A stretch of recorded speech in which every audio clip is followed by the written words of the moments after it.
హోంగార్డుల సమస్యలు వెంటనే పరిష్కరించాలన్నారు బీజేపీ నేత కిషన్ రెడ్డి.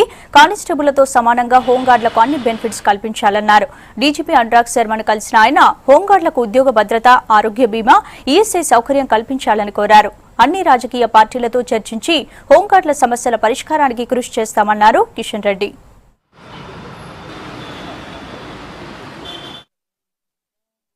పోలీస్ శాఖలో పోలీస్ సిబ్బందితో సమానంగా పనిచేస్తున్నటువంటి హోంగార్డుల జీవితాలు అత్యంత దయనీయంగా ఉన్నాయి. ఈరోజు ప్రైవేటు కిరాణా షాపులో పనిచేస్తున్నటువంటి సౌకర్యాలు కూడా ఈరోజు హోంగార్డులకు లేనటువంటి పరిస్థితి ఉన్నది. హోంగార్డులకు ఉద్యోగ భద్రత కల్పించాలి. జీవిత బీమా సౌకర్యం గానీ, ఆరోగ్య బీమా సౌకర్యం గానీ హోంగార్డులకు ఇవ్వాల్సిందిగా నేను కోరాను. ఈఎస్ఐ సౌకర్యము, పిఎఫ్ సౌకర్యము, అదేవిధంగా ఆర్టీసీ బస్సు పాస్ సౌకర్యం కూడా లేనటువంటి ఉద్యోగస్తులు ఎవరైనా ఉన్నారంటే హోంగార్డ్స్ మాత్రమే.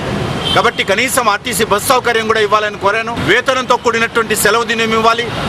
మహిళా హోంగార్డులకు ప్రసూతి సెలవులు ఇవ్వాలి. హోంగార్డులు అర్హత ఉన్నటువంటి వాళ్ళందరూ కూడా కానిస్టేబుల్ గా ప్రమోట్ చేయాలి. అదేవిధంగా బందోబస్తులో కూడా ప్రత్యేకమైనటువంటి అలవెన్సులు ఇవ్వాలి. డీజీపీ గారు పోలీస్ శాఖ తరఫున నివేదిక తయారు చేసి రాష్ట్ర ముఖ్యమంత్రితో మాట్లాడి ఎంత తొందరగా వీలైతే అంత తొందరగా హోంగార్డుల సమస్యల పరిష్కారం కోసం కృషి చేస్తామని చెప్పారు. వచ్చే శాసనసభ సమావేశాల్లో కూడా అన్ని రాజకీయ పార్టీలతో మాట్లాడి హోంగార్డుల సమస్యలపైన సవివరంగా చర్చించి వాళ్లకు ప్రభుత్వం నుంచి న్యాయం